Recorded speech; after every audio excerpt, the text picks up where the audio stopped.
Hacía mucho tiempo que no se dejaban ver. Hemos pasado años de sequía en este tipo de observaciones. Me refiero a algo que uno nunca sabe cómo catalogar bien. Desde niño, cuando uno ha empezado a leer los libros que hablan de los misterios que rodean el mundo, se les ha relacionado con luminarias, objetos celestes, objetos volantes. La historia nos contaba eso. Observación en el cielo, primera fase, observación tocando el suelo, a poca proximidad del terreno, incluso dejando marcas, segunda fase. Y luego, esa tercera fase que dio Spielberg como término mundial de alguna forma con el cine, la presencia de seres. Pero en muchas ocasiones, y los amigos y amigas de Milenio 3 lo saben mejor que nadie, estos seres aparecen sin nada, aparecen como sombras errantes, aparecen con formas que parecen más propias del mundo de lo trascendente o del mundo de los difuntos que de astronautas de espacio exterior, desde luego. Lo que no cabe duda es que su presencia inquieta, su presencia transforma, su presencia abre áreas de la realidad completamente desconocidas, y hay quien dice que son precisamente aberturas, como mirillas, que nos permiten, aunque sea por unos segundos, ver lo que está detrás. Yo recuerdo con muchísima emoción, y lo tengo grabado a fuego, y creo que es una de las frases, porque uno al final es hijo de las frases que lee, que me hicieron ser como soy y lanzarme a una carrera un tanto, desde luego, contracorriente y extraña, como es la que ejerzo para todos vosotros y para mí mismo. Era el final de un libro que se llama La punta del iceberg, y que terminaba con las andanzas del periodista navarro JJ Benítez en busca de una serie de casos precisamente protagonizados por los supuestos tripulantes. Para él, tripulantes.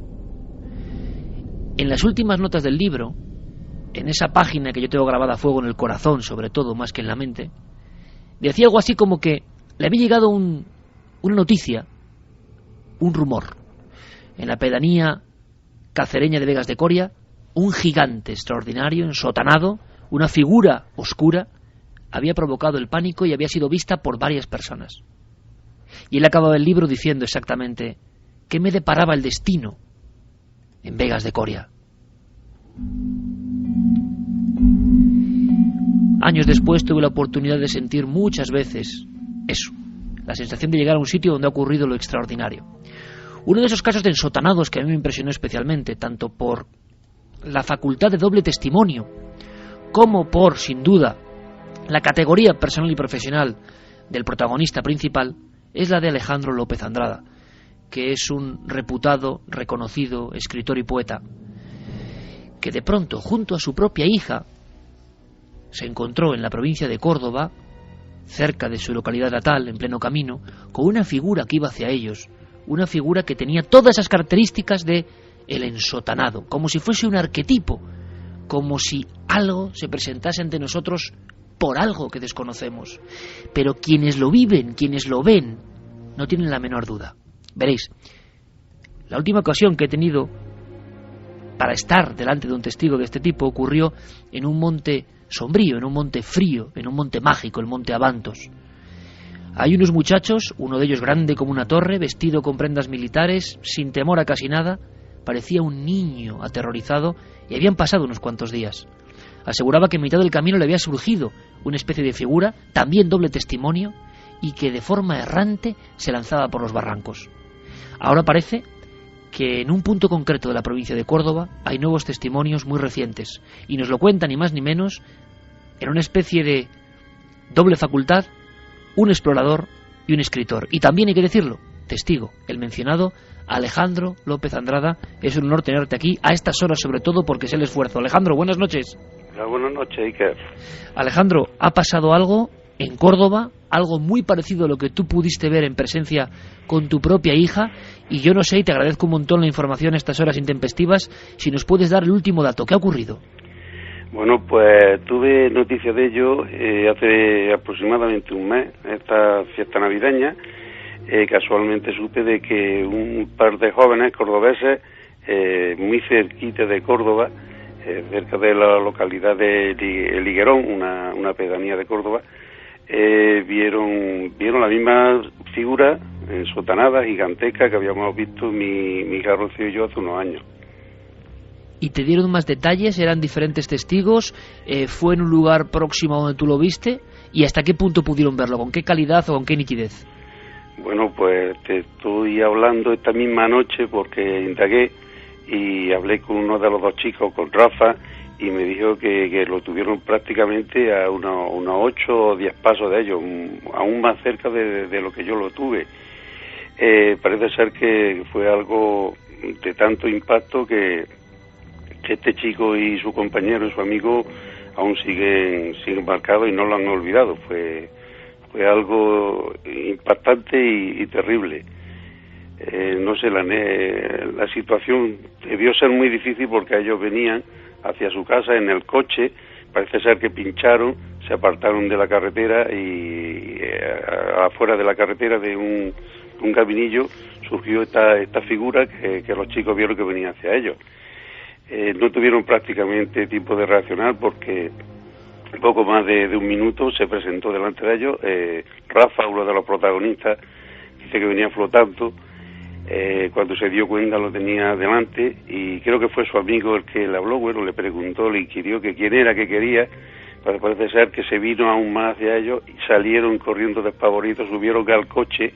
El coche estaba pinchado y todo, pero como pudieron llegaron a una gasolinera y desde allí, bueno, parece ser que llamaron a una grúa para que fuera a recogerlo y más o menos fue así la escena, según me cuenta uno de los protagonistas, como te digo. Una figura que flotaba de gran estatura y que prácticamente parece un retrato robot a lo que tú pudiste ver junto a tu hija Rocío hace ya algún tiempo, y con el mismo comportamiento de alguna forma. ¿Llegan a ver rostro? ¿Llegan a ver algo más definido que lo que tú y tu hija pudisteis comprobar? Bueno, parece ser que lo tuvieron aún más cerca, porque yo recuerdo que con mi hija estuvo lo más cerca que lo tuvimos por unos 20 metros, esto lo tuvieron mucho más cerca y parece ser que miraron intentaron iluminarle el cuerpo y el rostro con el teléfono móvil, con la débil lucecilla del móvil, y según me dice Rafa, nada, no tenía rostro. Fue lo que más le sorprendió y lo que más le asustó.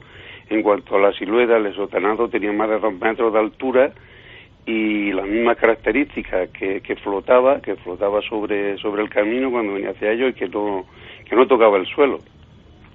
¿Y son personas de absoluta confianza, Alejandro?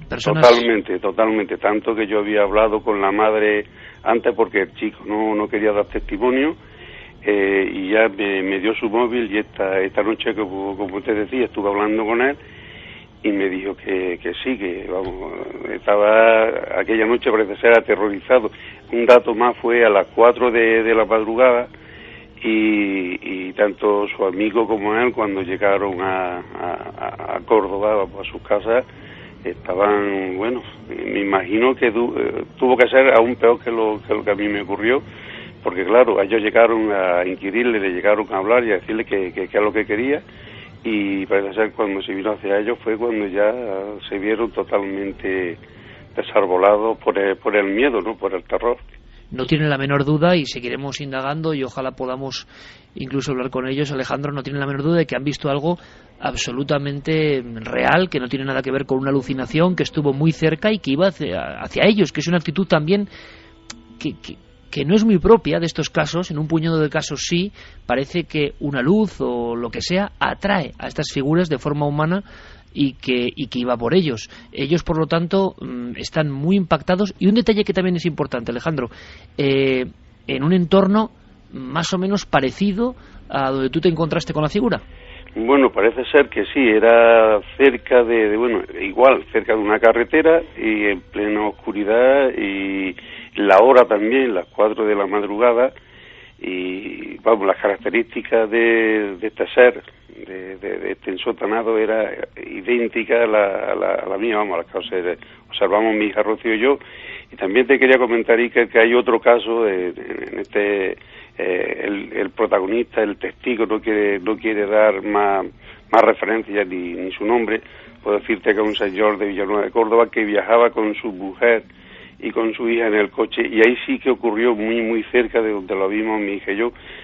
fue junto a la localidad de Alcaracejo, prácticamente unos 3 kilómetros de lo mismo.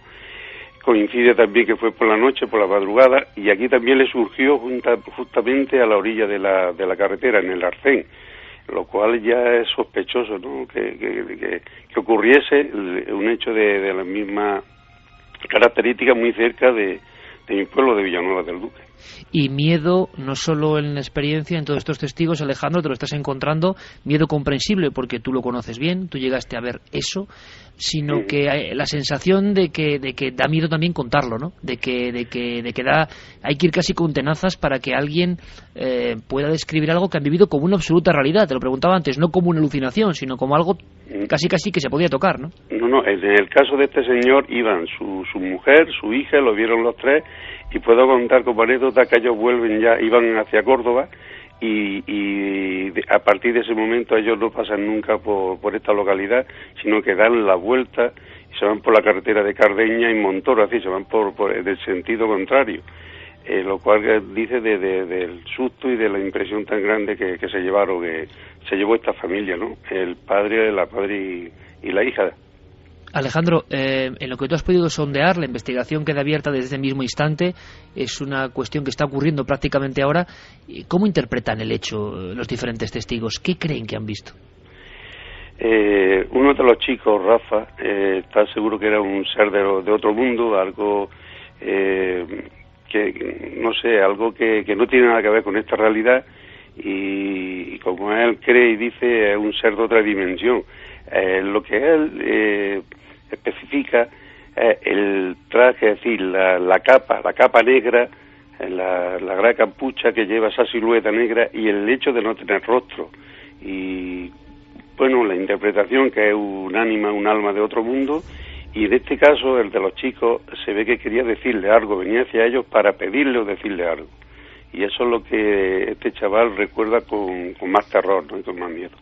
Da la sensación, Alejandro, porque recordamos muy rápidamente, tú pudiste observar durante unos segundos eternos junto a tu hija en un cruce de carretera la aparición de esta especie de torre ensotanada de forma humana que se va aproximando. Hay casos idénticos como el de Saucedilla en Cáceres, y la misma sensación tienes ahora al reinterpretarlo preguntando a estos otros testigos, como si esa figura, yo no sé si esto le quita el temor o no, pero como si esta figura de aspecto imponente se acercase en la noche para pedir algo, para interactuar por alguna cosa.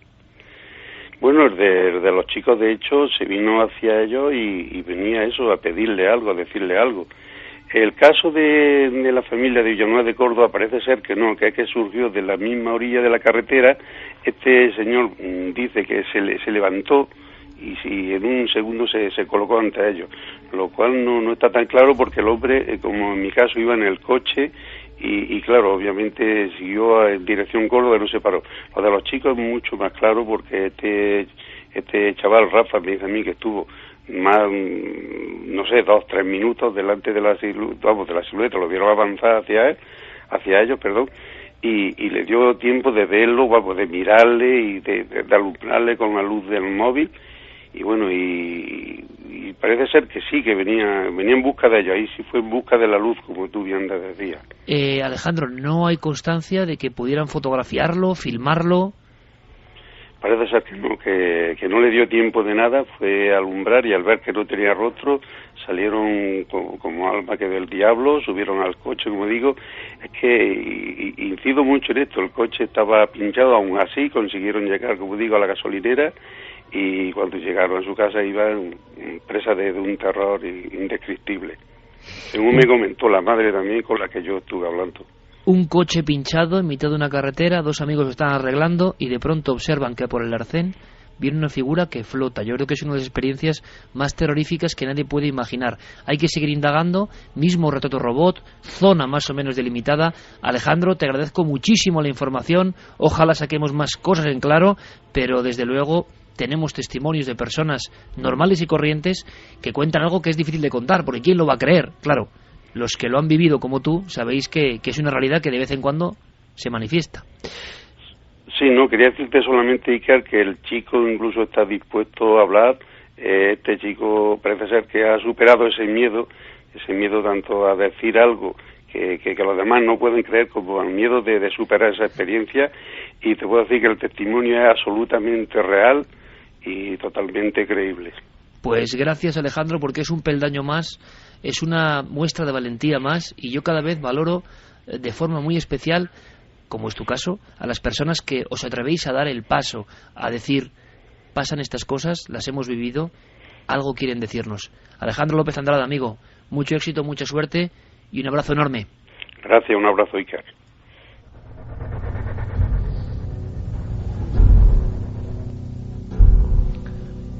No tengo prácticamente ni que decirlo, claro. Si alguna persona puede ayudarnos a esta investigación que se abre de una forma inesperada, es curioso. Alejandro, un escritor y poeta muy reconocido y muy célebre, y que es un hombre que pinta lo cotidiano de una forma excepcional, pero que también tiene, imagino y sé, una espiritualidad diferente desde que se encontró con aquello, porque es que te cambia la mente, te cambia la perspectiva, te cambia todo, es una experiencia límite, que duda cabe. Y ahora el testimonio, la fuerza para contarlo, lo contó el año pasado en Cuarto Milenio, junto a su hija, con una seriedad, con una coherencia, los dos contando lo mismo, ven como aquella figura iba hacia ellos, flotaba exactamente igual. Y mi buen compañero Gonzalo Pérez Arro estará estremeciéndose a estas horas de la madrugada que el caso célebre de Saucedilla, todo un pueblo, describiendo la misma figura de una especie de ensotanado que va flotando, que no toca el suelo, que parece una imagen del medievo, que parece un fantasma de otro tiempo, oscuridad más oscura que la noche, y que se va acercando a por ti. Claro, una figura de 2 metros o metros y pico, si es así esa visión, sea lo que sea, que yo no sé, que te viene por el arcén y tú estás arreglando la rueda. Yo creo que tiene que ser algo muy próximo al pánico, pero también nunca más cerca hemos estado de tener una filmación, imagino, una prueba, si ellos tenían un móvil, aunque en plena oscuridad, vete a saber, pero para registrar ese momento, aunque hay que ponerse en el pellejo de quienes estaban delante de la figura, ¿no? Yo he tenido, por fortuna o por desgracia, alguna oportunidad de ver algo que creía que era extraño y olvidarme hasta las cámaras, siendo periodista, y lo digo de buena ley. El nerviosismo en el que uno entra hace que todo cambie, que todo varíe. Por cierto, Carlos, que es curioso, porque esta misma semana, aunque sea muy lejos, y aunque sea casi en titulares, hemos recibido testimonios que no tienen nada que ver con lo sucedido en Córdoba, en el sentido de que no se conocen evidentemente las personas, pero que hablaban de Chile y hablaban de seres idénticos al de Abantos, por ejemplo. Sí, precisamente el testimonio surgía a raíz de ese reportaje que hablabas, de ese testimonio que pudimos conocer aquí cerquita, en Madrid, en el Escorial, y precisamente nos escribía Nodimia Núñez. Ella es chilena, residente en La Coruña, y hace 6 años, en una zona de costa, en una zona de veraneo, en la que pues ella y su familia se acercaban prácticamente todos los años, pues le ocurrió algo muy parecido. Estaban sus hijos jugando en una zona de bosque, en una zona boscosa, muy cercana a su casa, en esta playa, digamos, en la que nos situamos. Jugaban en una especie de loma. Eran alrededor de las 10 de la noche, según nos comentaban, y de repente, pues ella se acercó a recogerles. Lo que se encontró allí, la verdad es que le sorprendió bastante, puesto que no se lo esperaba, y era una figura, una especie de sombra, muy parecida a lo que nos describía Alejandro, por ejemplo, en este caso de los chicos de Córdoba. Vamos a escucharla, si te parece, la descripción que hace de este ser. Vamos allá. Yo subí a buscarlos a ellos y me senté junto con ellos, y de repente veo a mi lado, como a, 3 metros aproximado, una sombra que me impactó mucho, porque la vi de tal manera que no tenía rostro ni nada, pero sentí que me miraba. Alto, 1,90 más o menos aproximado, el contorno de una sombra, no tenía forma de pelo ni nada, sino que era la forma de una figura humana, ¿vale?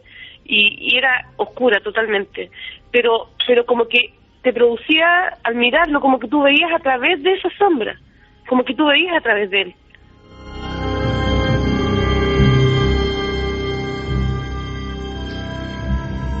Lo cierto, Iker, es que Nodimia nos describía ese temor que tenía ante este ser que le miraba.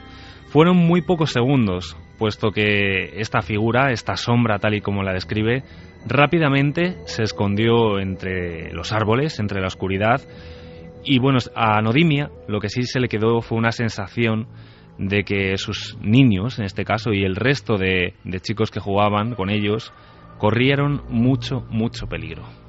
Claro, se escabulle, se mimetiza con la oscuridad. Se mimetiza con la oscuridad, pero fue como en cosa de segundo, Bueno, fue bastante fuerte la experiencia de ver, de sentir también de que estaba entre medio de tantos niños. Ahí habían alrededor de 14 niños jugando. Uno de los chicos había comentado que había sentido un ruido entre medio de las ramas. Y eso no fue cuando yo grité y yo vi eso.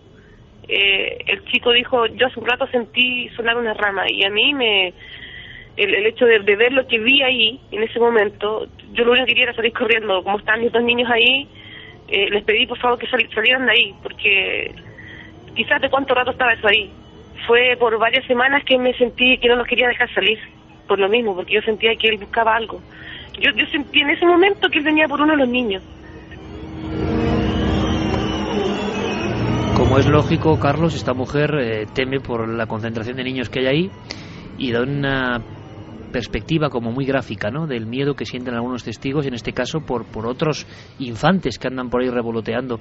Y esa historia del sonido de ramas partiéndose, yo la he escuchado en varias ocasiones, en casos muy célebres como de Talavera la Real, soldados que antes de que aparezca algo muy parecido a esto de alguna forma, más definido, pero también como flotando, y escuchan, recuerdo perfectamente la expresión que me puso la sangre helada de: escuchamos instantes antes de que apareciese algo imposible oficialmente, como si alguien avanzase con un hacha cortando las ramas, que es exactamente lo mismo, que es también bien curioso, que llegan a escuchar los testigos del monte Abantos, ¿no? Alguien que bajaba por entre el ramaje, como si fuera una criatura que no pertenece a este mundo, quién sabe, y que se muestra por algo. Claro, también en Córdoba pensaban que era casi un ánima. Es curioso cómo pesa la sociología, ¿no?, y la religión dentro de todo esto. Lo cierto, Iker, es que no ha sido el único episodio que vivió Nodimia, porque su sobrina, a la semana siguiente, a las 5 de la mañana, bueno, ella nos comentaba que era muy típico en esa zona reunirse para compartir momentos con la familia, haciendo pues una hoguera en torno a la que estaban pues conversando tranquilamente. Su sobrina de repente le dice que hay algo en una esquina de su casa. Empezó a llorar, y bueno, en ese momento, por no ponerla muy nerviosa, Nodimia la calma y espera al día siguiente para preguntarle qué es lo que estaba viendo. Su sobrina, la descripción que hace de lo que había allí en aquella esquina era muy parecida a ese ser, a esa sombra que Nodimia había visto entre los bosques. Y hay una cosa muy sorprendente, que según estaba escuchando a Alejandro López Andrada, tal y como lo estaba narrando, aquí tenemos ya en último lugar lo que Nodimia piensa a día de hoy de lo que ella vio, y coincide mucho con lo que ya nos ha relatado nuestro amigo Alejandro López Andrada. Avistamientos de ovnis. Yo te doy fe de que lo que yo vi y lo que a mí me produjo en ese momento era un extraterrestre. O sea, para mí no era ni un fantasma ni nada. Para mí era un ser de otro lugar. Bueno, en ocasiones las teorías viajan libremente, el pensamiento, la idea, cada uno pone nombre a lo que se aparece, aunque lo que hemos aprendido es que lo que se aparece casi siempre es muy parecido, y dan igual los kilómetros, miles en este caso, que separan Córdoba de Chile. La actitud, la presencia genera esas sensaciones en las personas. Luego cada uno lee el fenómeno a su manera. Lo increíble es que en pleno siglo XXI sigan ocurriendo estas cosas, estos casos que nos parecían antiguos. Algunos dicen que ya no ocurren, que ya no pasan, y siguen pasando, siguen ocurriendo por algo. Encuentros cercanos con algo que parece propio de otra realidad. ¿Reducir alucinaciones? Puede ser, ¿por qué no? Todo el mundo alucina en algún momento de su vida, o esa alucinación en el fondo es una parte de nuestra mente que nos dice algo, que nos indica algo. Nosotros queremos decir otra cosa. Luego iremos con más mensajes de la audiencia, por supuesto, Carlos. Y quiero que Santi nos cuente por lo menos qué actualidad y qué se ha comentado, porque ha habido mucha trifulca en torno a unas extrañas fotos sobre Venus. Pero hablando del espacio, vamos a hacer una cosa. Yo creo que es un lujo para este equipo presentar una serie de reportajes que nos estará ofreciendo muy habitualmente Javier Sierra, y creo que es de verdad un privilegio. Todos los que estamos en este mundo hemos hecho mucho reportaje de radio y es una de las cosas más bonitas que se pueden hacer. El reportaje de radio mezcla la música, mezcla la reflexión, mezcla el documento. Durante muchos años yo hice mucho reportaje de radio y algunos los recuerdo y los tengo guardados, aunque uno cuando los oye ahora de nuevo pues lo oye todo distinto, ¿no? Pero cómo nos emocionaba acercarnos a grandes casos, a grandes historias. Yo le he planteado a Javier Sierra para que disfrutéis de estas píldoras, de estos viajes, que sondee en su archivo, que encuentre personajes, que encuentre historias, que encuentre vivencias y que nos las cuente como nunca antes lo ha contado él en la radio. Y de verdad, este primer reportaje es para escucharlo con toda la atención del mundo, pero con toda. Son 10 minutos intensos. Tiene que ver con el espacio, tiene que ver con unos extraños investigadores clandestinos que escuchaban el cielo hace muchos años y que encontraron, y esto es muy de la conspiración, elementos que oficialmente no podían ser, voces en órbita que no podían estar. Un reportaje que va a dar mucho que hablar, un reportaje para Milenio 3, el cuaderno sonoro de alguna forma de Javier Sierra. Anoto en mi cuaderno de campo una historia que lleva un tiempo inquietándome y que ya no me resisto a compartir aquí. Considerémosla de momento solo una pista, uno de esos capítulos ocultos de la historia que, de confirmarse, y en este caso, cambiarían para siempre nuestra concepción de uno de los hitos humanos clave del siglo XX. La página olvidada que pretendo recuperar comenzó a escribirse justo con este sonido. El 4 de octubre de 1957, la Unión Soviética ponía en órbita el primer satélite artificial conocido, Sputnik. Pesaba 83 kilos y cada 92 minutos sobrevolaba impunemente el espacio aéreo de los Estados Unidos, emitiendo su amenazador zumbido. Fue el terror. El ciudadano medio empezó a creer que si los rusos habían sido capaces de lanzar un objeto así al espacio, también debían de tener la tecnología suficiente como para colocar una bomba en la ciudad del mundo que quisieran. Solo un mes después del éxito del Sputnik, los soviéticos pusieron en órbita el Sputnik 2. Esta vez ya no era una bola metálica vacía, pesaba 500 kilos y llevaba a bordo un ser vivo, la perrita Laika, cuyos latidos pudieron seguirse desde tierra.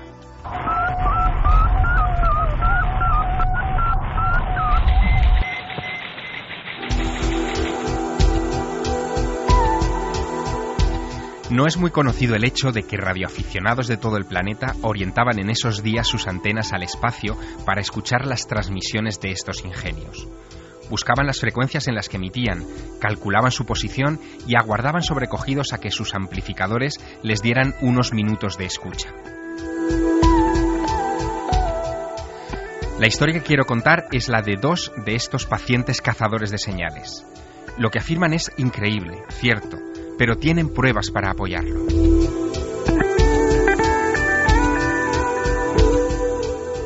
Cerca de Turín, en San Mauricio Canavese, viven dos hermanos que alcanzaron cierta fama en la prensa italiana de principios de los 60 gracias a su vigilancia intensiva de aquellos primeros satélites rusos. Nuestros protagonistas comenzaron sus escuchas empleando una sencilla antena rotatoria de 5 elementos con la que siguieron a los Sputnik. Se llaman Achille y Giambattista Giudica Cordiglia y su primer momento de fama les llegó en la primavera de 1961, poco antes de que este hombre se hiciera famoso. Yuri Gagarin стал первым космонавтом планеты. En efecto, el 12 de abril de 1961, los soviéticos volvían a dar un golpe de efecto a la carrera espacial, adelantándose otra vez a los americanos al situar a un ser humano en órbita de la Tierra. Todo salió perfecto, casi como si lo hubieran ensayado.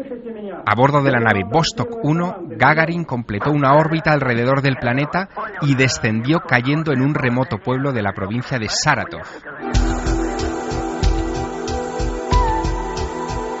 Lo que los rusos no previeron era que una miríada de radioaficionados en Occidente siguiera sus pasos, y en especial los dos que he mencionado, los hermanos Judica Cordiglia. Habían instalado un sistema de antenas y un receptor de 10 válvulas con un convertidor de frecuencia en la azotea de la mansión de su padre, un afamado médico turinés. Y después del éxito de Gagarin, redoblaron sus esfuerzos para seguir en directo las comunicaciones de los soviéticos. Aquello, desde luego, parecía un juego, pero su divertimento había descubierto por accidente algo más: que semanas antes del vuelo de Yuri Gagarin, otro cosmonauta había sido lanzado al espacio en secreto, Achille Judica Cordiglia. El 2 de febrero de 1961, vale a dire 2 mesi prima. El 2 de febrero de 1961, esto es, 2 meses antes del lanzamiento de Gagarin, recibimos la señal de un satélite y en un determinado momento desaparece esa señal y aparece primero una respiración forzada y agónica y luego un latido cardíaco. Un battito cardíaco. ¿Pero habían enviado realmente los soviéticos un humano al espacio en secreto antes del histórico vuelo de Yuri Gagarin? Lo que ocurrió solo un mes después de la Vostok 1 terminó de convencerles. Fue por culpa de esta retransmisión. Situémonos. Es el 23 de mayo de 1961. Los hermanos Judica Cordiglia captan esta curiosa señal desde el espacio. Es la voz de una mujer. Hasta ese momento, los dos únicos seres humanos que han salido oficialmente fuera de la atmósfera terrestre son Yuri Gagarin y, a principios de aquel mismo mes, el norteamericano Alan Shepard. Ambos son héroes mundiales. Pero extrañamente nadie ha hablado aún del lanzamiento de una mujer al cosmos.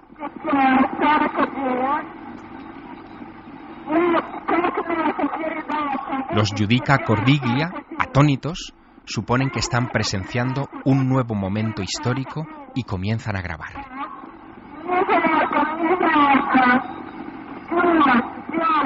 Esta retransmisión es en ruso.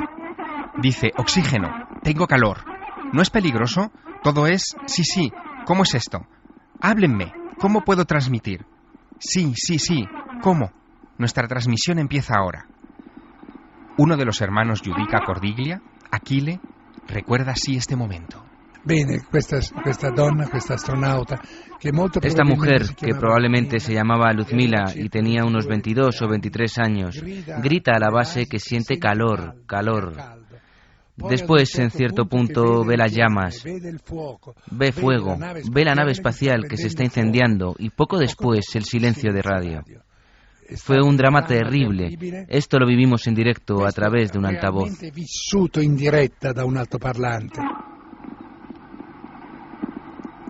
Tengo calor. Escúchenme, tengo calor. Puedo ver una llamarada. ¿Qué? Veo fuego. Tengo calor. 32, 41. Y así indefinidamente en este documento verdaderamente agónico.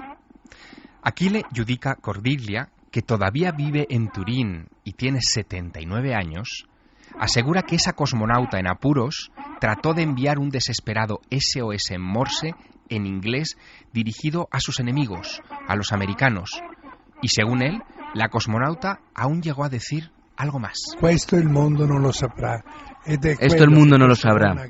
Es eso lo que esta mujer ha gritado desde el espacio, a las bases de tierra, a las bases soviéticas, mientras intentaban por todos los medios traerla de vuelta a nuestro planeta. Se daba cuenta de que su misión había fallado y entonces increpa a la base: hacedlo bien. Esto el mundo no lo sabrá. Fate pure, tanto questo il mondo non lo saprà.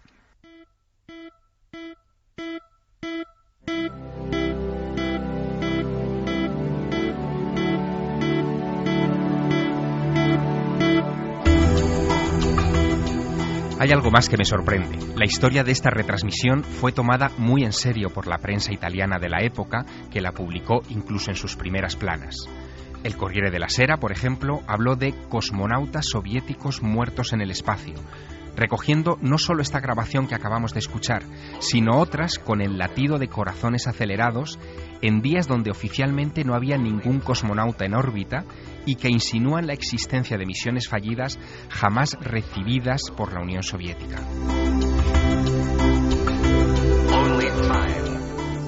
Los titulares fueron tan impactantes que a las autoridades rusas no les quedó, en su momento, otra salida que desmentir las denuncias de los hermanos Yudica Cordiglia desde las emisiones internacionales de Radio Moscú.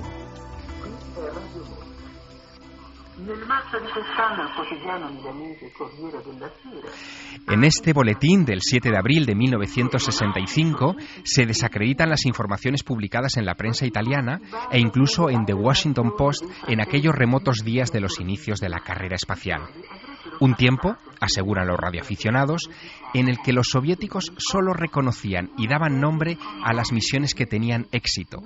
El resto, las fracasadas, las que se cobraban vidas humanas, se olvidaban para siempre.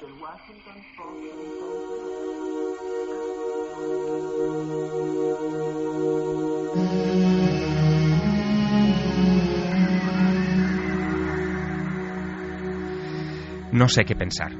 Estas grabaciones llevan más de medio siglo generando polémica, y parece que aún queda mucho por contar de lo que los radioaficionados de todo el mundo captaron esos días desde el espacio. Anoto los nombres de Achille y Giambattista Yudica Cordiglia en mi cuaderno de notas, con la esperanza de poderles seguir pronto la pista mucho más de cerca.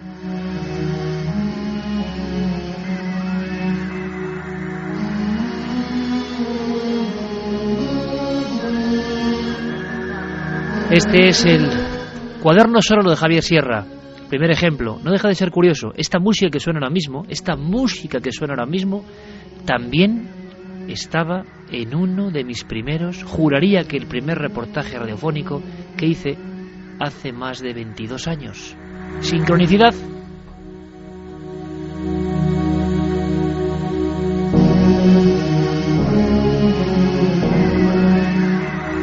Justo recién salido al mercado este disco maravilloso de Mike Oldfield. La verdad es que, bueno, son recuerdos de una forma de hacer la radio que queremos recuperar. Vaya historia, vaya voces, agonía en el espacio, verdad, conspiración, mito, leyenda, unos hermanos, antenas al cielo y registran cosas que no pueden ser. Yo sé que especialmente le habrá estremecido a Guillermo León, que de captar cosas en el cielo sabe un buen rato.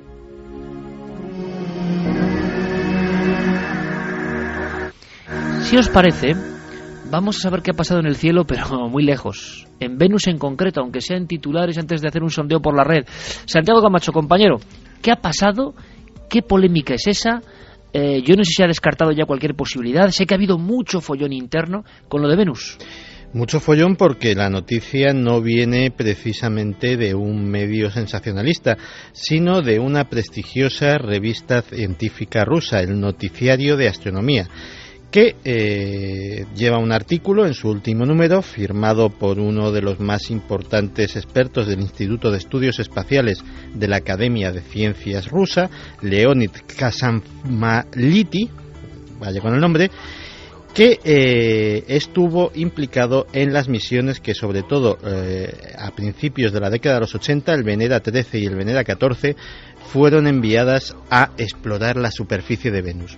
Pues bien, según reproduce este artículo la agencia internacional RIA Novosti, las naves soviéticas tomaron un montón de fotografías de la superficie de Venus, tanto en su fase de aproximación como en su fase de aterrizaje y cuando ya estaban posadas en aquel planeta. Y a día de hoy parecía que no se había desvelado todo lo que figuraba en esas fotografías. Pues bien, este científico dice que tomaron fotografías estas sondas de lo que parecían ser seres vivos y lo describe, dice, objetos de un tamaño notable oscilando entre los 10 y los 50 centímetros que parecían dotados de vida, que se movían, mutaban, desaparecían y que no podían ser explicadas de otra forma. De hecho, algunas pues tenían forma de disco, otras como un jirón negro que se desplazaba en las diferentes fotografías, iba cambiando de posición, y otra hablaba de un alacrán, de una especie de escorpión que incluso describe este científico como quedó enterrado por la polvareda que levantó una de estas sondas antes de posarse en Venus y despacito pues se fue desenterrando él solo y se alejó corriendo de aquello que podía haberle asustado. El problema, lógicamente, es que en Venus hay un consenso absoluto de que ni hay vida ni puede haberla.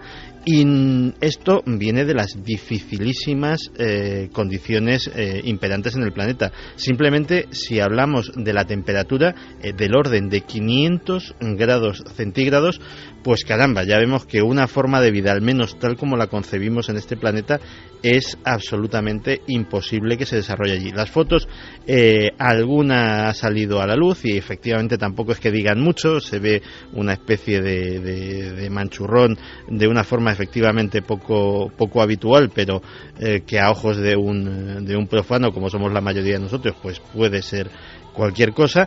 Y la controversia ha sido tremenda porque obviamente la mayor parte de la comunidad científica directamente pues se lo ha tomado a broma, pero en Rusia se lo han tomado un poquito más en serio, dada la categoría académica de este buen señor Leonid Kazan-Formality. Bueno, extraña broma, extraña broma. De todas formas, el infierno de Venus, donde parece que la vida es imposible. Seguro que ha habido impacto en la red. De eso hablamos y de eso amplía información nuestro compañero Diego Marañón. Milenio Red. Toda la información digital del mundo del misterio. Un estudio matemático del cerebro de un asesino en serie es capaz de revelar su patrón a la hora de matar, según un estudio elaborado por 2 científicos de la Universidad de California. En el trabajo, publicado hace unos días en Technology Review, destacan que el comportamiento de un asesino en serie está caracterizado por un patrón exponencial, conocido en matemáticas como escalera del diablo. Uno del censo intentó hacerme una encuesta.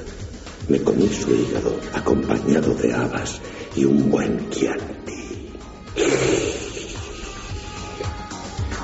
El estudio sugiere que la probabilidad de un asesinato es mucho más alta poco después de otro asesinato que cuando ha pasado un largo periodo de tiempo. Además, señala que el crimen tiene un efecto sedante sobre el asesino, haciendo que su actividad neuronal caiga por debajo del umbral de la excitación. El paleontólogo inglés Howard Falcon Lang ha descubierto un tesoro oculto de fósiles, entre ellos algunos recogidos por Charles Darwin en los cajones de un viejo mueble del Instituto Geológico Británico. Según han explicado los expertos, algunas de estas piezas llevaban desaparecidas más de 160 años. En 1834, el Beagle ponía rumbo a las Islas Galápagos, 600 millas al oeste de Sudamérica, llevando a bordo al biólogo Charles Darwin en busca de especies animales. Falcon Lang halló estas piezas por casualidad, cuando vio en uno de los gabinetes del instituto un mueble en el que ponía fósiles y plantas no registradas. En el interior del cajón había cientos de láminas de vidrio con delgados y translúcidos fósiles de plantas en su interior, de manera que estaban ya preparadas para su estudio en microscopio. Casi 2 siglos después, alguien ha dado con ellos y ahora cualquiera de nosotros podemos contemplarlos cómodamente a través de la galería fotográfica que la web del Instituto Geológico Británico ha elaborado esta semana. La mancha solar 1401 produjo hace unos días una llamarada de clase M3 que se dirigió casi directamente hacia la Tierra y que afectó a nuestro planeta, obligando a desviar vuelos sobre el Ártico. Escuchamos a José Manuel Nieves. Mira, el Sol lleva haciendo lo mismo toda su vida. Lo que pasa es que su vida comparada con la nuestra es muy larga. Simplemente no hemos tenido la experiencia suficiente como sociedad desarrollada como para pasar a través de distintas fases solares. Y nos está llegando una dura. Los científicos del Centro Goddard de Clima Espacial de la NASA han señalado que este tipo de llamaradas pueden provocar fuertes tormentas geomagnéticas, daños a los satélites y redes eléctricas o simplemente quedar en la aparición de auroras en ambos polos de la Tierra. La tormenta solar no solo llegó a la Tierra, sino que alcanzó Marte y a la sonda Curiosity de la NASA. Desde la web del SOHO, el Observatorio Solar y Heliosférico, la NASA y la Agencia Espacial Europea nos ofrecen la oportunidad de acceder a las últimas imágenes en tiempo real de lo que en estos momentos está ocurriendo en el Sol. En el cristianismo casi nada es lo que parece. Con esta frase nos da la bienvenida a su web un buen amigo de este programa. Hablamos de Antonio Piñero, catedrático de Filología Griega de la Universidad Complutense de Madrid, especializado en lengua y literatura del cristianismo primitivo. Además de una exhaustiva recopilación de sus obras y apariciones en los medios, para quienes estén interesados en cristianismo e historia, son recomendables sus blogs, que actualiza casi a diario y cuyos lectores se cuentan ya por miles. Cuando alguien me pregunta, bueno, ¿y tú qué escribes en un blog si tu interés es puramente universitario? ¿Qué escribo? Pues todo aquello lo que no debería en teoría escribirse en Internet. Es decir, ciencia pura. Ahora, ciencia pura en un lenguaje accesible. Antonio Piñero es autor y escritor de numerosas obras en el ámbito del cristianismo y el judaísmo. Junto a su prestigio internacional como investigador, destaca su faceta de comunicador, atestiguada por millones de personas. Lo dejamos aquí, como siempre, y gracias a Guillermo León podéis acceder a todos los enlaces e informaciones que hemos mencionado desde ikerjimenez.com. El misterio continúa en la red.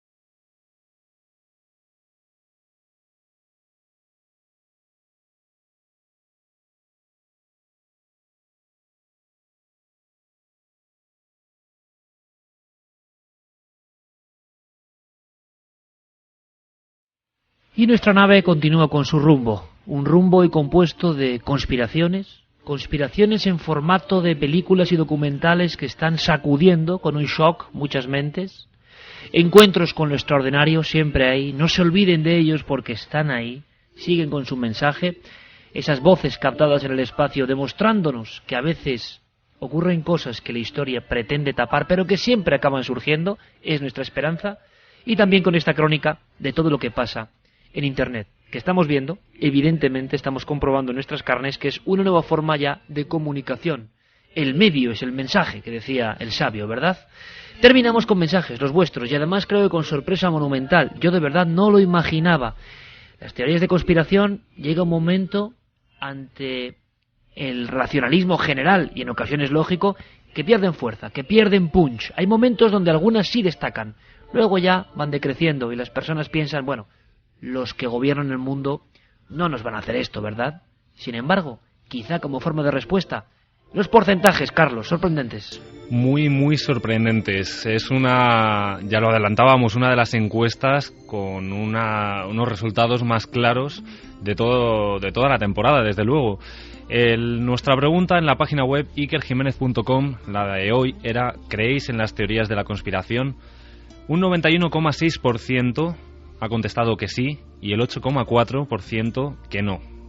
Madre mía, ha dejado en ni siquiera 2 dígitos al no.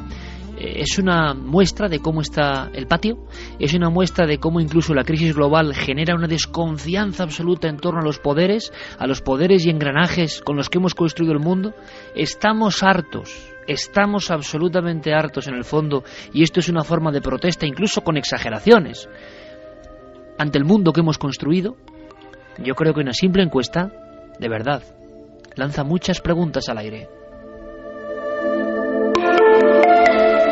Y con preguntas y comentarios que muchas veces son los más sabios, terminamos, Carlos. Maite Batalla Solís nos comentaba y nos escribía que nunca ha creído las versiones oficiales, que cree que son grandes mentiras que ocultan verdades no convenientes. Manuel Cotano nos decía, si os dais cuenta que en estos últimos años ha habido un cambio político enorme en el mundo, por ejemplo Oriente Medio, Norte de África, crisis en Europa, Estados Unidos, las corporaciones siempre están cambiando el sistema político. Jesús de Asturias nos escribía un correo electrónico diciéndonos que muchas conspiraciones se basan en fallos burdos que nadie cometería, como borrones descarados en fotografías. Pero ¿qué es lo más asombroso? Que las auténticas conspiraciones son efectivas porque no se esconden. ¿Acaso los gobernantes no tienen sueldos altísimos, toman medidas impopulares y hacen lo que les da la gana sin ningún problema? ¿Para qué conspirar en secreto si ya hacen lo que quieren? Víctor Sarsal nos comentaba también: verdad es aquello que nos ha enseñado, mentira es todo aquello que no han podido ocultar y sale a la luz. Quique Romero: la crisis económica mundial no es más que un juego de superbrokers. Juan Carlos, yo siempre digo que el peor invento del hombre es el dinero tal cual lo conocemos en la actualidad, y no seremos libres hasta que éste adquiera un nuevo significado. Laudio García nos comentaba, por ejemplo, que existe otro documental sobre alimentación, muy duro de ver. Es Earthlings, sobre las condiciones del ganado y demás. Silvia también nos mandaba un mensaje diciendo que fue testigo directo de la manipulación o conspiración psiquiátrica en un hospital militar psiquiátrico de Andalucía, hasta conseguir la incapacidad absoluta. Seguimos con más mensajes. Por ejemplo, Claudio nos hacía una pregunta: ¿cuántas conspiraciones no conocemos? Seguro que son más de las que pensamos. López también nos decía: la Tercera Guerra Mundial está a la vuelta de la esquina, planeada por los mismos de siempre, para el mismo fin de siempre. Sed conscientes. Sonia, referente a la corporación, lo preocupante es cuando los límites legales se adaptan a sus beneficios e intereses. Ramón Ibáñez nos daba las buenas noches desde Teruel y nos decía que es muy interesante el tema, que él ha visto unos cuantos documentales de este tipo y que le gustan. Otro que está muy bien es Thrive. Pues hacemos una cosa, Carlos, ya sin tiempo para nada. Animamos a la gente a que siga viendo cosas de un lado y de otro, a que lo haga con mente crítica, por favor, a que no crea que todo lo que se cuenta es verdad, ni todo lo contrario. Y yo, sabéis, tengo una gran pregunta, una gran cuestión que luego voy a hacer en esta recta final, prácticamente ya. Carlos, Santi, Fermín, Geray, un abrazo muy grande, compañeros. Otro un abrazo para ti. Fuerte.